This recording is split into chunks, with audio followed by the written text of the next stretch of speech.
Hello students, ಇವತ್ತಿನ ಕ್ಲಾಸಲ್ಲಿ ನಾವು ಲಿಕ್ವಿಡೇಟರ್ಸ್ ಫೈನಲ್ ಸ್ಟೇಟ್ಮೆಂಟಿನ ಪ್ರಾಬ್ಲಮ್ 1 ಸಾಲ್ವ್ ಮಾಡಲಿಕ್ಕಿದ್ದೇವೆ. ಇದು 2011 ಸೆಕ್ಷನ್ ಬಿ ಅಲ್ಲಿ ಬಂದಂಥ problem number 7, question paper 2011ನದ್ದು.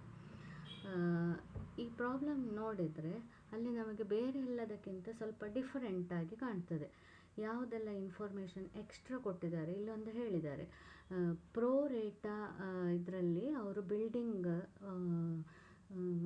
Secured creditors ಇಟ್ಕೊಂಡಿದ್ದಾರೆ ಅಂತ ಹೇಳಿದ್ದಾರೆ. ಸೊ ಅದೊಂದು ಹೊಸ ಇನ್ಫಾರ್ಮೇಷನ್ ಆಗಿ ಈ ಪ್ರಾಬ್ಲಮ್ನಲ್ಲಿ ಉಂಟು. ಸೊ ಹಾಗಾಗಿ ನಾವು ಒಂದು ವರ್ಕಿಂಗ್ ನೋಟ್ ಕ್ಯಾಲ್ಕುಲೇಷನ್ ಮಾಡ್ತೇವೆ. ಮತ್ತು ನಮಗೆ ಕೊಟ್ಟಂಥ ಲಯಬಿಲಿಟಿ ಸೈಡಿನ ಇನ್ಫಾರ್ಮೇಷನ್ ನೋಡಿದರೆ ಅಲ್ಲಿ ಬ್ಯಾಂಕ್ ಓವರ್ ಡ್ರಾಫ್ಟ್ ಅನ್ಸೆಕ್ಯೂರ್ಡ್ ಅಂತ ಕೊಟ್ಟಿದ್ದಾರೆ, ಮತ್ತು ಪಾರ್ಟ್ಲಿ ಸೆಕ್ಯೂರ್ಡ್ ಕ್ರೆಡಿಟರ್ ಕೊಟ್ಟಿದ್ದಾರೆ, salary for 6 months, tax due to government, trade creditors. ನಾವು ಪ್ರಿಫರೆನ್ಷಿಯಲ್ ಕ್ರೆಡಿಟರ್ಸ್ ಅಂತ ಹೇಳಿ ನಾವು ಹಿಂದಿನ ಕ್ಲಾಸ್ ಆಗ್ತಾ ಇರಬೇಕಾದ್ರೆ ಆವಾಗ ಬರ್ಕೊಂಡಿದ್ದೆವು. ಏನಂತ ಹೇಳಿ ಬರೆದಿದ್ದೇವೆ, ಪ್ರಿಫರೆನ್ಷಿಯಲ್ ಕ್ರೆಡಿಟರ್ಸ್ ಅಂತಕೊಂಡು ಹೇಳಿದರೆ ಸ್ಯಾಲರಿ 4 monthsವರೆಗಿನ ಸ್ಯಾಲರಿ, ಅದೇ ರೀತಿ ಗವರ್ನಮೆಂಟಿಗೆ ಡ್ಯೂ ಇರುವಂಥ ಟ್ಯಾಕ್ಸ್, ಆ ಎಲ್ಲವನ್ನು ನಾವು ಏನಂತ ಕನ್ಸಿಡರ್ ಮಾಡ್ತೇವೆ, ಪ್ರಿಫರೆನ್ಷಿಯಲ್ ಕ್ರೆಡಿಟರ್ಸ್ ಅಂತ ಹೇಳಿ ಯೂಸ್ ಮಾಡ್ತೇವೆ. ಸೊ ಈ ಪ್ರಾಬ್ಲಮ್ನಲ್ಲಿ ನಮಗೆ ಪ್ರಿಫರೆನ್ಷಿಯಲ್ ಕ್ರೆಡಿಟರ್ಸ್, ಅನ್ಸೆಕ್ಯೂರ್ಡ್ ಕ್ರೆಡಿಟರ್ಸ್ ಅಂತ ಸಪರೇಟ್ ಕೊಡಲಿಲ್ಲ. ಸೊ ಅದಕ್ಕೆ ಬೇಕಾಗಿ ನಾವೀಗ ಕ್ಯಾಲ್ಕುಲೇಷನ್ ಮಾಡ್ತೇವೆ, ಯಾರು ಪ್ರಿಫರೆನ್ಷಿಯಲ್ ಕ್ರೆಡಿಟರ್ಸ್, ಯಾರು ಅನ್ಸೆಕ್ಯೂರ್ಡ್ ಕ್ರೆಡಿಟರ್ಸ್ ಅಂತೇಳಿ ನಾವು ಫಸ್ಟ್ ಕ್ಯಾಲ್ಕುಲೇಷನ್ ಮಾಡಬೇಕಿರ್ತದೆ. ಸೊ ನಮ್ಮ ವರ್ಕಿಂಗ್ ನೋಟ್ ಮಾಡ್ತೇವೆ ಯಾವುದರ ಬಗ್ಗೆ, ಪ್ರಿಫರೆನ್ಷಿಯಲ್ ಕ್ರೆಡಿಟರ್ಸ್ ಮತ್ತು ಅನ್ಸೆಕ್ಯೂರ್ಡ್ ಕ್ರೆಡಿಟರ್ಸ್ ಯಾರು ಅಂತ ಹೇಳಿ ಕ್ಯಾಲ್ಕುಲೇಷನ್ ಮಾಡಲಿಕ್ಕೆ. ಬ್ಯಾಂಕ್ ಓವರ್ ಡ್ರಾಫ್ಟ್ ಅಂತ ಹೇಳಿದರೆ ಅದು ಅನ್ಸೆಕ್ಯೂರ್ಡ್ ಕ್ರೆಡಿಟರ್ಸೇ ಆಗ್ತದೆ, ಅದು ಪ್ರಿಫರೆನ್ಷಿಯಲ್ ಇರೋದಿಲ್ಲ, ಅನ್ಸೆಕ್ಯೂರ್ಡೇ ಇರ್ತದೆ. ನಂತರ partly secured creditors, next information ನಾವು ಲಯಬಿಲಿಟಿ ಸೈಡ್ ನೋಡಿದರೆ ಇರುವಂಥದ್ದು ಪಾರ್ಟ್ಲಿ ಸೆಕ್ಯೂರ್ಡ್ ಕ್ರೆಡಿಟರ್ ಅಂತೇಳಿ. ಪಾರ್ಟ್ಲಿ ಸೆಕ್ಯೂರ್ಡ್ ಕ್ರೆಡಿಟರ್ ಆ ಅಮೌಂಟ್ ಕೊಟ್ಟಿದ್ದಾರೆ 29,180. ಅದರಿಂದ ನಾವು 18,000 ಡಿಡಕ್ಟ್ ಮಾಡ್ತೇವೆ. ಯಾಕೆ, ಅಲ್ಲಿ ಪ್ರಾಬ್ಲಮ್ನಲ್ಲಿ ಹೇಳಿದ್ದಾರೆ ಪಾರ್ಟ್ಲಿ ಸೆಕ್ಯೂರ್ಡ್ ಕ್ರೆಡಿಟರ್ಸ್ ಪ್ರೋ ರೇಟಾ ಅಂತ ಹೇಳಿ ಇನ್ಫಾರ್ಮೇಷನ್ ಕೊಟ್ಟಿದ್ದಾರೆ. ಆ ಬಿಲ್ಡಿಂಗ್ನ ಪೇಮೆಂಟ್ ಮಾಡಬೇಕಾದ್ರೆ ಆ ಬಿಲ್ಡಿಂಗ್ ಅನ್ನುವಂಥದ್ದು 18,000ನಷ್ಟು ಪಾರ್ಟ್ಲಿ ಸೆಕ್ಯೂರ್ಡ್ ಕ್ರೆಡಿಟರ್ಸಿಗೆ ಅಂತ ಹೇಳಿ. ಸೊ ಆ ಅಮೌಂಟ್ ಡಿಡಕ್ಟ್ ಮಾಡಿದರೆ ಉಳಿದ ಅಮೌಂಟ್ ಏನಾಗ್ತದೆ, ಅನ್ಸೆಕ್ಯೂರ್ಡ್ ಕ್ರೆಡಿಟರ್ಸ್ ಆಗ್ತದೆ. ನೆಕ್ಸ್ಟ್ ಸ್ಯಾಲರಿ ಪ್ರಾಬ್ಲಮ್ನಲ್ಲಿ ಹೇಳಿದ್ದಾರೆ ಕ್ಲಿಯರಾಗಿ 6 monthsಗೆ ಅಂತ ಹೇಳಿ. ಸೊ ನಾವು 6 monthsನ್ನು ನಾವು ಪ್ರಿಫರೆನ್ಷಿಯಲ್ ಕ್ರೆಡಿಟರ್ಸ್ ಅಂತ ಹೇಳಿ ಕನ್ಸಿಡರ್ ಮಾಡೋದಿಲ್ಲ. ಎಷ್ಟನ್ನು ಮಾತ್ರ ಕನ್ಸಿಡರ್ ಮಾಡ್ತೇವೆ ಪ್ರಿಫರೆನ್ಷಿಯಲ್ ಕ್ರೆಡಿಟರ್ಸ್ ಅಂತ, 4 monthನ ಸ್ಯಾಲರಿಯನ್ನು ಮಾತ್ರ ಪ್ರಿಫರೆನ್ಷಿಯಲ್ ಕ್ರೆಡಿಟರ್ಸ್ ಅಂತ ಯೂಸ್ ಮಾಡ್ತೇವೆ. ಉಳಿದದ್ದು 2 monthsನ್ನು ಅನ್ಸೆಕ್ಯೂರ್ಡ್ ಅಂತೇಳಿ. ಸೊ ಟೋಟಲ್ ಅಮೌಂಟ್ 6,300ನಲ್ಲಿ 4 months ಪ್ರಿಫರೆನ್ಷಿಯಲ್ ಕ್ರೆಡಿಟರ್ಸಿಗೆ, 6,300ನಲ್ಲಿ 2 monthsನದ್ದು ಅಂತ ಹೇಳಿದರೆ 2,100 rupees ಅನ್ಸೆಕ್ಯೂರ್ಡ್ ಕ್ರೆಡಿಟರ್ಸಿಗೆ. ಟ್ಯಾಕ್ಸ್ ಡ್ಯೂ ಟು ಗವರ್ನಮೆಂಟ್, ಇದು ಯಾವುದೇ ಗವರ್ನಮೆಂಟ್ ಇರಲಿ, ಸೆಂಟ್ರಲ್ ಇರಲಿ, ಸ್ಟೇಟ್ ಇರಲಿ, ಗ್ರಾಮ ಪಂಚಾಯತ್ ಇರಲಿ, ಯಾವುದೇ ಪ್ರಾಬ್ಲಮ್ನಲ್ಲಿ ಟ್ಯಾಕ್ಸ್ ಅಂತ ಹೇಳಿ ಇನ್ಫಾರ್ಮೇಷನ್ ಕೊಟ್ಟರೆ ಅದು ಏನಂತ ಹೇಳಿ ಆಗ್ತದೆ, ಪ್ರಿಫರೆನ್ಷಿಯಲ್ ಕ್ರೆಡಿಟರ್ಸ್ ಅಂತ ಹೇಳಿ ಆಗ್ತದೆ. ಟ್ರೇಡ್ ಕ್ರೆಡಿಟರ್ಸ್ ಅನ್ನುವಂಥದ್ದು ಅನ್ಸೆಕ್ಯೂರ್ಡ್ ಯಾವಾಗಲೂ sir. So total preferential creditors ಅನ್ನುವಂಥದ್ದು 5,000 ಪ್ರಿಫರೆನ್ಷಿಯಲ್ ಕ್ರೆಡಿಟರ್ಸ್, ಅನ್ಸೆಕ್ಯೂರ್ಡ್ ಕ್ರೆಡಿಟರ್ಸ್ 1,11,980 ಅಂತ ಹೇಳಿ ಟೋಟಲ್ ಅಮೌಂಟ್ ಸಿಕ್ಕಿತು.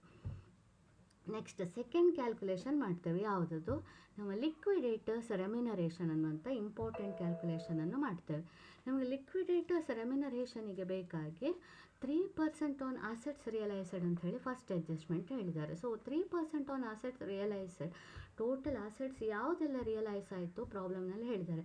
Building 18,000, machinery 25,000, stock 31,000, debtors 43,500, total amount 1,17,500 ನಾವು ರಿಯಲೈಸ್ ಮಾಡಿದ್ದು. ಅದರ ಮೇಲೆ 3% ಅನ್ನುವಾಗ 3,525.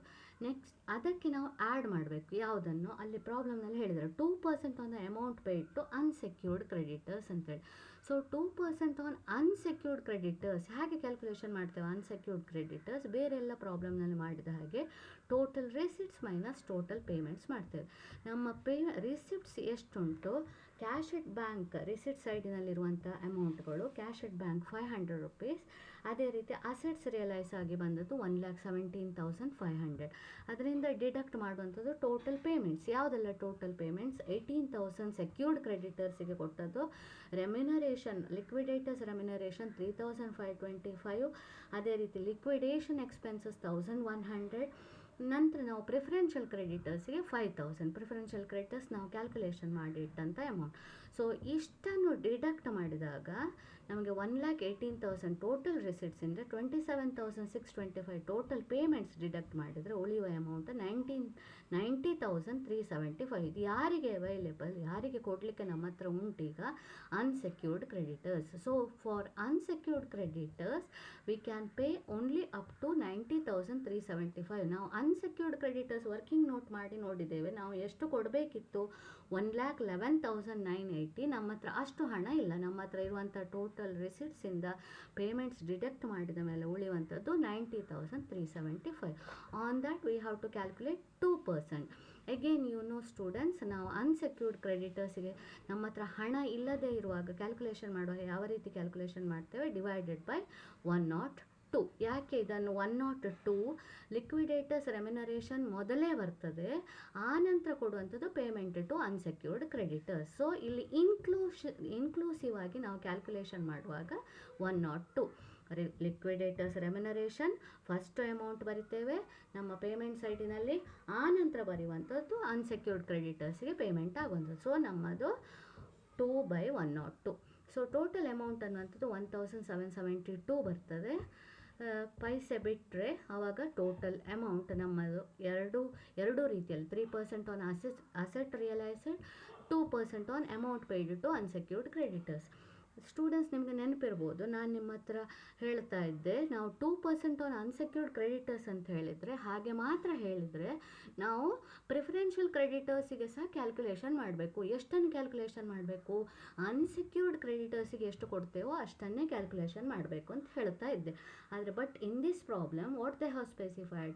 2% on amount paid to unsecured creditors other than preferential creditors. They have clearly mentioned other than preferential creditors. So ನಾವು ಹಾಗಾಗಿ ಈ ಪ್ರಾಬ್ಲಮ್ನಲ್ಲಿ ಪ್ರಿಫರೆನ್ಷಿಯಲ್ ಕ್ರೆಡಿಟರ್ಸ್ ಮೇಲೆ ಕ್ಯಾಲ್ಕುಲೇಷನ್ ಮಾಡೋದಿಲ್ಲ. ಇಲ್ಲದೇ ಇದ್ದರೆ ನಾವು ಮಾಡಬೇಕಿತ್ತು, ಅದನ್ನು ಇನ್ಕ್ಲೂಡ್ ಮಾಡಬೇಕಿತ್ತು. ಪ್ರಿಫರೆನ್ಷಿಯಲ್ ಕ್ರೆಡಿಟರ್ಸ್ ಮೇಲೆ ಸಹ 2% ಕ್ಯಾಲ್ಕುಲೇಷನ್ ಮಾಡಬೇಕಿತ್ತು. ಇಲ್ಲಿ ಮಾಡ್ತಿಲ್ಲ. ಯಾಕೆ? ಅಲ್ಲಿ ಕೊಟ್ಟಂಥ ಅಡ್ಜಸ್ಟ್ಮೆಂಟ್. ಸೊ ಟೋಟಲ್ ನಮ್ಮ ರೆಮ್ಯುನರೇಷನ್ ಅನ್ನುವಂಥದ್ದು 5,297 ಆಗ್ತದೆ. Next liquidator's final statement prepare ಮಾಡ್ತೇವೆ. ಫೈನಲ್ ಸ್ಟೇಟ್ಮೆಂಟ್ ನಮ್ಮದು ಈ ರೀತಿ ಇರ್ತದೆ. Cash 500, assets realised, total assets 1,17,500, surplus ಇಲ್ಲ, ಕಾಂಟ್ರಿಬ್ಯೂಟರೀಸ್ ಇಲ್ಲ. ನೆಕ್ಸ್ಟ್ ಪೇಮೆಂಟ್ ಸೈಡ್ ನೋಡಿದರೆ ಸೆಕ್ಯೂರ್ಡ್ ಕ್ರೆಡಿಟರ್ಸ್ 18,000, ಲೀಗಲ್ ಚಾರ್ಜಸ್ ಇಲ್ಲ, ಲಿಕ್ವಿಡೇಟರ್ಸ್ ರೆಮ್ಯುನರೇಷನ್ ನಾವು ಸಪರೇಟ್ ವರ್ಕಿಂಗ್ ನೋಟ್ ಮಾಡಿ ಹೇಳಿದ್ದೇವೆ, ಲಿಕ್ವಿಡೇಷನ್ ಎಕ್ಸ್ಪೆನ್ಸಸ್ ಪ್ರಾಬ್ಲಮ್ನಲ್ಲಿ ಹೇಳಿದ್ದಾರೆ, ಡಿಬೆಂಚರ್ ಹೋಲ್ಡರ್ಸ್ ಇಲ್ಲ, ಪ್ರಿಫರೆನ್ಷಿಯಲ್ ಕ್ರೆಡಿಟರ್ಸ್ ನಾವು ವರ್ಕಿಂಗ್ ನೋಟ್ ಮಾಡಿ ಕ್ಯಾಲ್ಕುಲೇಷನ್ ಮಾಡಿದ್ದೇವೆ 5,000 ಅಂತ. ಅನ್ಸೆಕ್ಯೂರ್ಡ್ ಕ್ರೆಡಿಟರ್ಸ್ ನಾವು ಕ್ಯಾಲ್ಕುಲೇಷನ್ ಮಾಡಿದವಾಗ ನಮ್ಮ ಹತ್ರ ಇದ್ದ ಟೋಟಲ್ ಅನ್ಸೆಕ್ಯೂರ್ಡ್ ಕ್ರೆಡಿಟರ್ಸ್ 1,11,980 ಅಂತ ನಮ್ಮ ವರ್ಕಿಂಗ್ ನೋಟ್ ತೋರಿಸ್ತದೆ. ಆದರೆ ಅಷ್ಟು ಪೇಮೆಂಟ್ ಮಾಡಲಿಕ್ಕೆ ನಮ್ಮ ಹತ್ರ ಅಮೌಂಟ್ ಇರಲಿಲ್ಲ. ನಮ್ಮ ಹತ್ರ ಎಷ್ಟು ಮಾತ್ರ ಇತ್ತು? Total receipts minus total payments ಮಾಡಿದವಾಗ ನಮ್ಮ ಹತ್ರ ಉಳಿದಂಥ ಅಮೌಂಟ್ ಅನ್ನುವಂಥದ್ದು 90,375 ಇತ್ತು. ಅದರಿಂದ ಪುನಃ ನಾವು ಲಿಕ್ವಿಡೇಟರ್ಸ್ ರೆಮ್ಯುನರೇಷನ್ ಅದನ್ನು ಆಗ ಇನ್ಕ್ಲೂಡ್ ಮಾಡಿ ಕ್ಯಾಲ್ಕುಲೇಷನ್ ಮಾಡಿದ್ದು. ಸೊ ಅದನ್ನು ಡಿಡಕ್ಟ್ ಮಾಡಿದರೆ ultimately we can pay only up to 88,603. ಮತ್ತು ನಮ್ಮ ಹತ್ರ ಪ್ರಿಫರೆನ್ಷಿಯಲ್ ಕ್ರೆಡಿಟರ್ಸಿಗಾಗಲಿ ಈಕ್ವಿಟಿ ಶೇರ್ ಹೋಲ್ಡರ್ಸಿಗಾಗಲಿ ಕೊಡಲಿಕ್ಕೆ ನಮ್ಮ ಹತ್ರ ಹಣ ಇರೋದಿಲ್ಲ. ಸೊ ಆ ಎರಡು ಅಮೌಂಟ್ ನಿಲ್ ಬರಿತೇವೆ. ನಮ್ಮ ಟೋಟಲ್ 1,18,000 ಅಂತ ಹೇಳಿ ಆಗ್ತದೆ.